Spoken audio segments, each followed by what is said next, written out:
Hi everyone and welcome back to my channel True Crime and Trials, where I discuss true crime and trials, and today is day 6 of the Derek Chauvin trial. And before things get going, there's a Swartz hearing which refers to misconduct concerning the jury.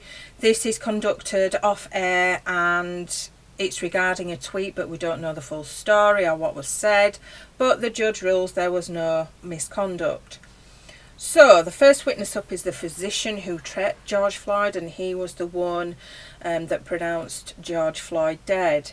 And he basically tried everything he could. And at the time he thought it wasn't likely that George Floyd had had a heart attack. Primarily he worked to try and get George Floyd's heart pumping on its own again. And he says from what he'd been told, the paramedics had worked on George Floyd for 30 minutes prior to him arriving at the hospital. He even made an incision into George Floyd's chest to see if there was any air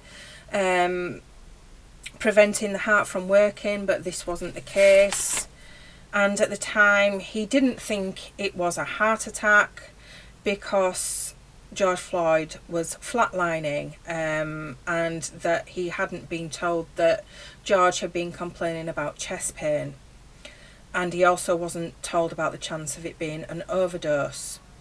He also found no hemorrhaging in the stomach, and he says the reason why George Floyd died was most likely oxygen deficiency or asphyxia. There was nothing going on with George Floyd that he could have reversed to bring him back. So in come the defence, heavy on the drug use, and he goes over the effects of fentanyl and methamphetamine.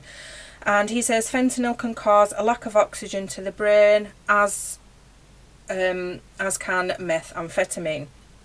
And George Floyd's carbon dioxide level was over 100, and the normal level is 35 to 45.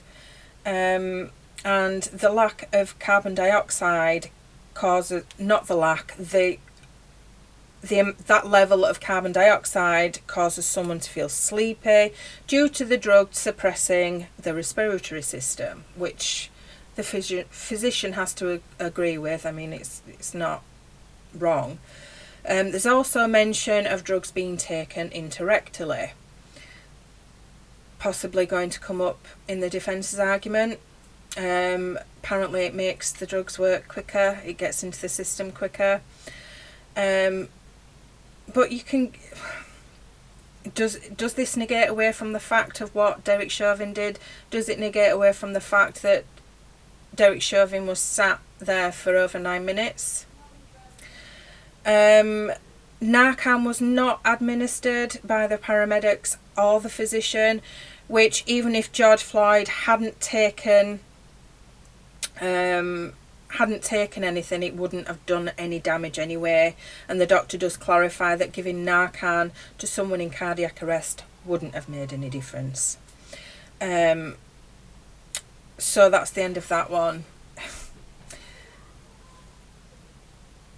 Drugs in the system or not, it was lack of oxygen that killed him.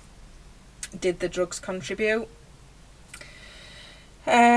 Next is the Chief of Police. Now I think everybody's been waiting for this one, and he explains that training is required every year and training is vitally essential. And he talks about always trying to de-escalate a situation first and foremost. So they should assess the situation and not just go in swearing and being aggressive. And he says a counterfeit $20 bill is not arrest worthy. He doesn't believe Chauvin followed de-escalation procedure. Chauvin's restraint violates policy. None of it is regulation. As soon as George Floyd was expressing distress, the restraint should have stopped. As soon as he stopped resisting, it should have stopped. And the defence also, which I knew they would, about people saying anything they can to get out of being arrested.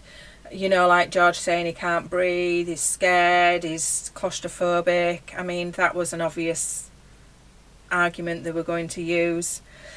It's contrary to training to indefinitely put your knee on a prone, handcuffed individual. And then the next witness is the commander of the training division at the time of the incident. And we only get up to her saying what Derek was doing to George was not a trained technique. She will be coming back tomorrow. So more witnesses saying what the officers and Derek Chauvin in particular, what they did was not regulation. And I get the defence need to defend their client, but it's not working. It really is not working. So I'll be back with more in tomorrow's video with day 7. So until then, bye for now.